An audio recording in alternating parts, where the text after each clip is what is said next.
एक जगह नारियल के दरख्त थे, 2 नारियल पड़े मिल गए। उन्हें तोड़कर पानी पिया और उनका गूदा खाया तो जान में जान आई। मैं आगे रवाना हो गया। दोपहर के बाद मुझे तरकारियों के कुछ खेत और उनके पीछे गांव की झोंपड़ियां नजर आईं। मैं खेतों से हटकर गांव से आगे निकल गया। तीसरे पहर भूख से मेरी अंतड़ियां सिकुड़ना शुरू हो गईं। अब कहीं नारियल के दरख्त भी नहीं थे, छालियां और ताड़ के दरख्त ही थे। गांव से कुछ आगे देहाती लोगों की एक टोली देखी। ये लोग विष्णु देवी का पुतला उठाए नाचते गाते चले आ रहे थे। मैं उनसे कुछ फासला रखकर चलने लगा। टोली एक छोटे से मंदिर में पहुंचकर रुक गई। उन्होंने एक बड़ा पतीला खोलकर आपस में चावल बांटे और बैठकर खाने लगे। मैं रास्ता बदलकर दूसरी तरफ हुआ तो एक बूढ़े ने मुझे तमिल जबान में आवाज देकर बुलाया और कहा कि विष्णु देवी के मंदिर के पास से बगैर खाए पिए नहीं जा सकता, आओ तुम भी हमारे साथ भोजन करो। मैंने देखा कि सिवाय उस बूढ़े तमिल के जिसने अपने बालों का जूड़ा सर पर बांध रखा था और किसी ने मेरी तरफ तवज्जो न दी। मैं उनके पास जाकर बैठ गया। उसने केले के एक पत्ते पर चावल डाल दिए। इन चावलों में कोई सब्जी मिली हुई थी। मैं चावल खाने लगा। बूढ़े ने मुझसे पूछा कि मैं कहां से आया हूं और कहां जा रहा हूं। हम तमिल जबान में बातें कर रहे थे। मैंने उसे कहा कि सरकार जहां पानी के पंप लगाना चाहती है उसका सर्वे करने आया था कि रास्ता भूल गया। बूढ़े तमिल ने मेरा नाम पूछा। मैंने अपना नाम सामर्थ शास्त्री बताया। उसने कहा कि तुम हमारे गांव में चलकर आराम करो, सुबह तुम्हें पीछे मंडापम शहर में पहुंचा देंगे। मैंने बातों ही बातों में उससे सारे इलाके का हुदूद अरबा मालूम कर लिया। पता चला कि मैं जुनूब में काफी दूर निकल आया हूं और दरियाए गोदावरी ने खुद एक नीम दायरे की शक्ल में चक्कर काटकर मुझे जुनूब में भारत के नक्शे की तिकोन के करीब पहुंचा दिया है। वहां से धनुषकोडी 70 किलोमीटर के फासले पर थी। बूढ़े तमिल ने मुझे रात अपने गांव में ठहराया। मेरे कपड़े फट चुके थे। उसने मुझे धोती कुर्ता दिया जो मैंने तमिल लोगों के स्टाइल में पहन लिया। रात भर मैं चौकस रहा। झोंपड़ियों के आगे चारपाइयां और चटाइयां बिछी थीं जिन पर लोग सो रहे थे। पिछले पहर जाकर कहीं आंख लगी और सूरज निकलते ही उठ बैठा। फिर नहा धोकर ताजा दम हुआ तो बूढ़े तमिल ने नाश्ता दिया और फिर एक आदमी के साथ शहर की तरफ रवाना कर दिया। कुछ दूर चलने के बाद मैंने अपने रहनुमा को ये कहकर वापस कर दिया कि अब मैं अकेला ही जाऊंगा। मुझे रास्ते का इल्म है।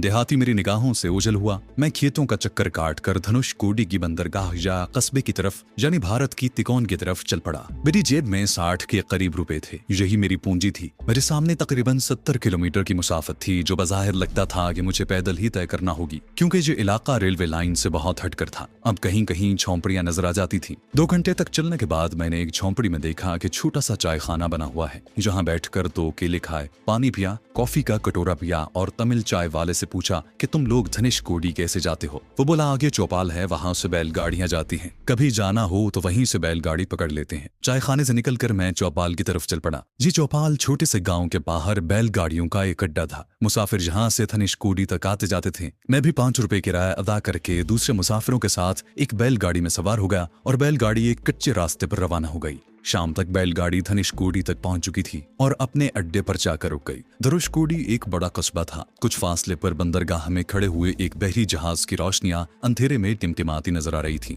मैं सोच रहा था कि अगर तिरुचिरापल्ली मिलिट्री इंटेलिजेंस ने यहाँ मेरे बारे में रिपोर्ट करती होगी तो यहाँ की पुलिस और सिक्योरिटी गार्ड चौकन्ना हो गए होंगे, इसलिए आबादी की तरफ जाने में खतरा था। बैलगाड़ियों के अड्डे के पहलू में एक कच्ची सड़क किसी तरफ जा रही थी। मैं बिला इरादा उस सड़क पर चल पड़ा। मेरी शेव बेतहाशा बढ़ गई थी। मैंने फैसला किया कि रास्ते में अगर कहीं किसी हजाम की दुकान नजर आए तो सबसे पहले शेव बनवाऊं। ये कच्ची सड़क आगे जाकर धनुषकोडी कस्बे के बड़े बाजार से जा मिली थी। बाजार के सिरे पर ही मातरी भंडार नामी एक औसत दर्जे का होटल था। मैंने 10 रुपए अदा करके उस होटल में एक कमरा किराए पर ले लिया। कमरे में पहुंचकर मालूम हुआ कि वहां पहले ही एक मुसाफिर क़याम पजीर है। होटल के मुलाजिम ने बताया कि उस होटल के हर कमरे में 2-2 मुसाफिर सोते हैं। वो मुसाफिर मुझसे बातें करेगा। मालूम हुआ कि वो व्यापारी है और चीनी की कुछ बोरियां जहाज पर चढ़ाने आया है। उसने बताया कि हर रोज शाम को धनुषकोडी से एक बड़ा स्टीमर श्रीलंका जाया करता था, मगर हालात खराब होने की वजह से ये स्टीमर सर्विस बंद हो गई है। मैंने पूछा तो तुम अपना माल कैसे लेकर जाओगे? उसने मुस्कुराकर कहा स्मगल करूंगा। मैंने चंद लम्हे सोचने के बाद कहा क्या तुम मुझे भी श्रीलंका स्मगल करवा दोगे?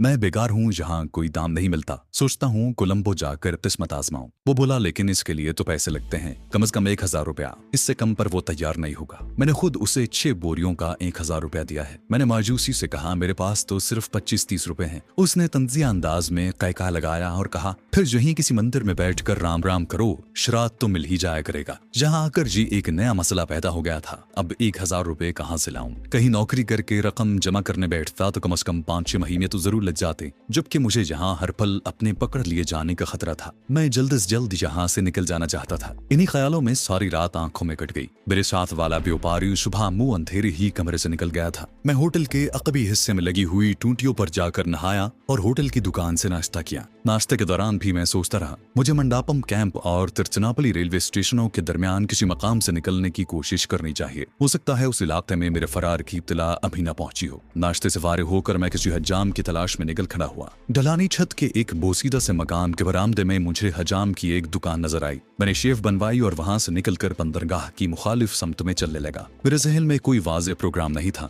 बस इस ख्याल से चल पड़ा था कि बंदरगाह के सिक्योरिटी गार्ड से जिस कदर दूर रहा जाए अच्छा है। वो एक छोटी सी पगडंडी थी जो नारियल के झुंडों के दरमियान से होकर गुजर रही थी। मैंने नीली और काली वर्दी वाले पुलिस के 3 सिपाही देखे जो एक आदमी को घसीटे हुए किसी झोंपड़ी से बाहर ला रहे थे। मैं जल्दी से एक करीबी झुंड में झुक गया। सिपाही उस आदमी को लिए हुए धनुषकोडी की आबादी की तरफ चल पड़े और मैं झुंड से निकलकर मोहतात अंदाज में आगे बढ़ने लगा। कुछ दूर चलने के बाद मैंने महसूस किया कि मैं उसी रास्ते पर सफर कर रहा हूँ जिस रास्ते से बैलगाड़ी में सवार होकर आया था। थोड़ी देर बाद मुझे धनुषकोडी से आती हुई एक बैलगाड़ी मिल गई। मैं उसमें सवार हो गया। बैलगाड़ी में कुछ मर्द और औरतें पहले से सवार थीं। उनकी आपस की गुफ्तगू से मुझे मालूम हुआ कि पिछले गांव में पुलिस एक ऐसे कैदी की तलाश में थी जो मंडापम जेल से फरार होकर इधर आ गया है, और जो फरार होने वाला कैदी मेरे सिवा और कौन हो सकता था। मुझे फिक्र हुई जहाँ की पुलिस को मेरे बारे में इत्तला मिल चुकी थी और मैं किसी भी वक्त पकड़ा जा सकता था। दोपहर को बैलगाड़ी एक गांव में पहुंची। वहां खाना वगैरह खाया। इस दौरान में 2-3 आदमियों ने मुझसे बात करने की कोशिश भी की, लेकिन मैं बैलगाड़ी के डंडों से टेक लगाए बैठा ऊँघने का तासुर देता रहा। खाने के बाद बैलगाड़ी का सफर फिर शुरू हो गया। मैंने अंदाजा लगाया कि बैलगाड़ी उस रास्ते पर नहीं जा रही जिस रास्ते से मैं धनुषकोडी पहुंचा था।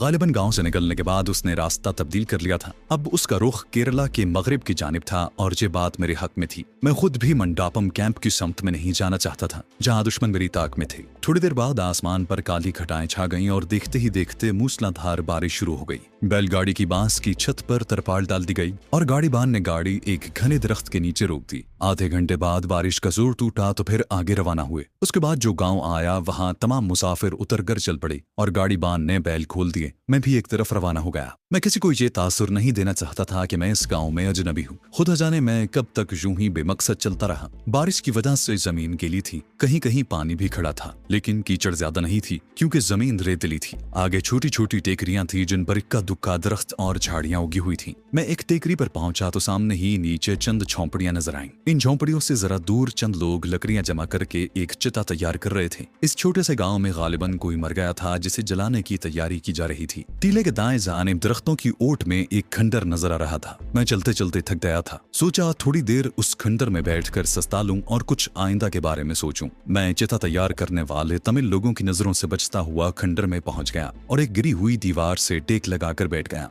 वहां से मुझे चिता का मंजर साफ दिखाई दे रहा था। मैं गौर करने लगा कि आइंदा मुझे क्या लाया अमल इख्तियार करना चाहिए। ये तो तय था कि इस तरह सफर करते हुए मैं पाकिस्तान हरगिज नहीं पहुंच सकता। पाकिस्तान का बॉर्डर वहां से बहुत दूर था और रास्ते में बेशुमार खौफनाक जंगलात, सरबफलक पहाड़ और शोरीदा सर दरिया हायल थे जिन्हें मुझ जैसा तन्हा और बेसरो सामान शख्स उबूर करने का तसव्वुर नहीं कर सकता था। शहरी जरा इस्तेमाल करने का सवाल ही पैदा नहीं होता था। वहां कदम कदम पर इंडियन इंटेलिजेंस और पुलिस मेरे इस्तकबाल के लिए मौजूद थी, क्योंकि अब मैं सिर्फ जासूसी नहीं बल्कि कई बड़े सरकारी अफसरों का कातिल भी बन गया था और पंजाब और यूपी में मेरी गिरफ्तारी पर इनाम भी मुकर्रर था। मैं किसी फैसले पर न पहुंच सका और सर झटक कर आंखें बंद कर लीं। थोड़ी देर बाद एक दहशतज़दा सी निस्वानी चीख मेरे कानों से टकराई। मैंने चौंक कर आंखें खोल दी और चिता की तरफ देखता रहा। चिता तैयार हो चुकी थी और उसके करीब साधु किस्म का एक नीम उरिया शख्स बैठा था। वो तमिल जबान में कुछ अश्लोक पढ़ रहा था। उससे थोड़े फासले पर चंद लोग मुर्दे की अर्थी उठाए खड़े थे।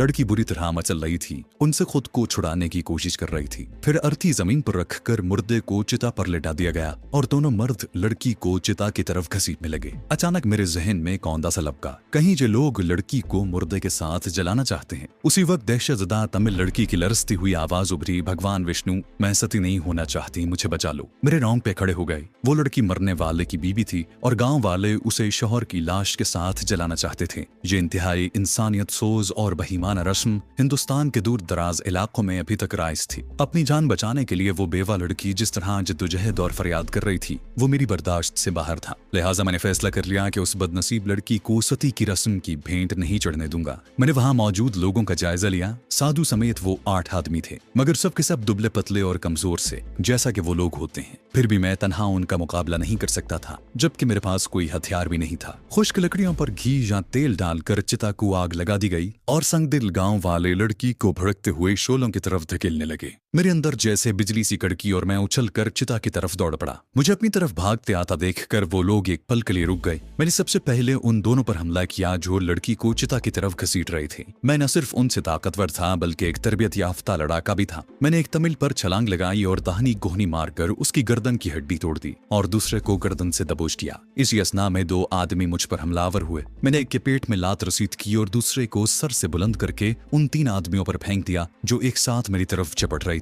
वो चारों आपस में उलझ पड़े। मैं दौड़कर चिता के चबूतरे पर चढ़ गया। अश्लोक पढ़ने वाला साधु खौफजदा होकर भाग खड़ा हुआ। मैंने जलती हुई एक लकड़ी उठाई और उन पर हमला कर दिया। वो लोग पहले ही मेरी ताकत के मुजाहिरे से खौफजदा थे। अब जब मैं जलती हुई लकड़ी लेकर उनकी तरफ बढ़ा तो वो भी मुड़कर गांव की तरफ दौड़ पड़े। मैंने लकड़ी फेंक दी। इस अरसे के दौरान में वो बेवा तमिल लड़की सुकड़ी सिमटी एक तरफ खड़ी रही। मैंने झपट कर उसका बाजू पकड़ा और उसे एक तरफ घसीटते हुए तमिल जबान ने कहा, जल्दी से भाग चलो, वो लोग वापस आ जाएंगे। वो तो पहले से तैयार थी। हम दोनों ने टेकरी की तरफ दौड़ना शुरू कर दिया। टेकरी के दूसरी तरफ पहुंचने के बाद लड़की रुक गई और मेरा हाथ खींचकर एक तरफ इशारा करते हुए बोली, वहां उस तरफ चलो। मैं उसके बताए हुए रास्ते पर दौड़ने लगा। लड़की मेरे आगे आगे दौड़ रही थी। उसकी उम्र ज्यादा से ज्यादा 19-20 साल की थी। सती करने से पहले उसके माथे पर केसर लगाया गया था। उसने काले रंग की एक साड़ी सी बांध रखी थी जिसका बॉर्डर सुर्ख था। मैंने दौड़ने के दौरान ही उसका मुकम्मल जायजा लिया। लड़की मुझे एक खास समत में लिए जा रही थी। थोड़ी देर बाद हमें अपने अक़ब में हल्का हल्का शोर सुनाई दिया। तमिल लड़की ने घबरा कर पीछे देखा और अपनी रफ्तार तेज कर दी। मैंने दौड़ते दौड़ते तमिल जबान में पूछा कि वो कहाँ ले जा रहे हैं। वो फूली हुई सांसों के दरमियान बोली, आगे कोटापम है। तमिल जबान में कोटापम उन कदीम गुफाओं और खंडरों को कहा जाता है जहाँ पुराने राजाओं के जमाने में वश कन्याओं को रखा जाता था और देवदासी किस्म की उन हसीन लड़कियों की परवरिश सांप के जहर पर की जाती थी। तमिलनाडु में ऐसी गुफाएं अब भी मौजूद हैं, लेकिन वश कन्याओं को पालने का रिवाज खत्म हो चुका है। मेरी समझ में नहीं आ रहा था कि ये तमिल लड़की इन गुफाओं की तरफ क्यों जा रही है, जबकि हमारे दुश्मन हमें वहां आसानी से घेर कर पकड़ सकते हैं। सामने ही दरख्तों के दरमियान एक कोटापम नजर आ गई। तमिल लड़की मेरा हाथ पकड़कर उसकी तरफ लपकी। हमारे पीछे देहातियों का शोर बढ़ता जा रहा था। लड़की मुझे लिए हुए कोटापम की एक तारीख खो में दाखिल हो गई।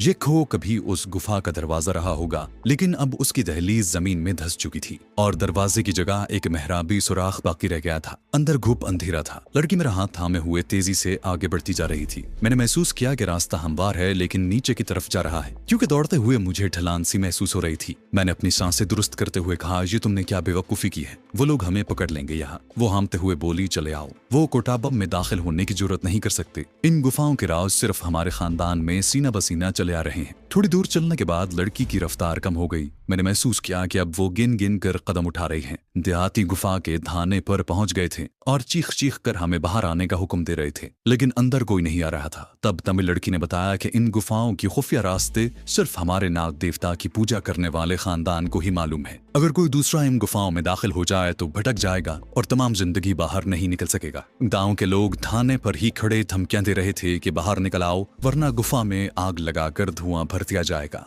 तमिल लड़की बराबर गिन गिन कर कदम उठा रही थी और मैं उसका हाथ थामे उसके पीछे पीछे चला जा रहा था। एक जगह वो रुक गई और मुड़कर गार की दीवार की जानिब 3 कदम चली। उसने मुड़कर मेरी तरफ देखा। एक तो उसका रंग स्याह, ऊपर से स्याह साड़ी, उसका पूरा वजूद तारीकी का एक हिस्सा बन गया था, लेकिन उसकी नागन की तरह चमकती आंखें मुझे नजर आ रही थी। उसने सरगोशी में कहा, यहाँ कहीं खुफिया रास्ता मौजूद है। इस अंधेरे में उसकी सरगोशी भी मुझे नागन की फुनकार की तरह सुनाई थी। अचानक मुझे धुएं की बू महसूस हुई। गाँव वालों ने गार के धाने पर आग जला दी थी और गार में धुआं भरना शुरू हो गया था। तमिल लड़की ने अपना हाथ छुड़ाया और झुककर कुछ टटोलने लगी। फिर चंद लम्हे बाद वो बोली, यहाँ जोर लगाओ, ये पत्थर उठाओ, इसके नीचे खुफिया रास्ता है। उसने मेरा हाथ पकड़कर एक जगह पत्थर पर रख दिया। मैंने दोनों हाथों से टटोल कर पत्थर पर अपनी गिरफ्त मजबूत की और जोर लगाने लगा। गार में धुआं भरता जा रहा था और वो खांसने लगी थी। मैंने पूरा जोर सर्फ करके पत्थर को बाहर खींच लिया। उसके साथ ही मुझे ताजा हवा का एहसास हुआ। वो खुश होकर बोली, इसके आसपास जितने पत्थर हैं सब बाहर निकाल लो जल्दी। मैंने थोड़ी सी कोशिश के बाद 2-4 पत्थर परे हटा दिए। उसने एक बार फिर मेरा हाथ पकड़ा और पत्थरों के निकलने से पैदा होने वाली खला में उतर गई। मैंने भी उसकी तकलीद की। मेरे पैर पत्थर की सीढ़ियों से टकराए थे। सीढ़ियां उतरने के बाद हम आगे बढ़ने लगे। ये भी एक गार था और जहां हवा में ताजगी का एहसास हो रहा था। हम तारीकी में तेज तेज चल रहे थे। उस सुरंग में कई मोड़ थे। एक मोड़ पर घूमते ही हल्की रोशनी का एहसास हुआ। और जब दूसरा मोड़ घूमे तो उस रोशनी ने मलगजे से उजाले की सूरत इख्तियार कर ली। तमिल लड़की अब मुझे साफ नजर आ रही थी। ये रोशनी सुरंग की छत में बने हुए एक सुराख से आ रही थी। फिर ऐसे कई रोशन सुराख आए और गुजर गए। उस अंधेरे और उजाले के दरमियान हमारा सफर जारी रहा। लड़की बेतकान चली जा रही थी और मैं उसके पीछे पीछे खुद को घसीट रहा था।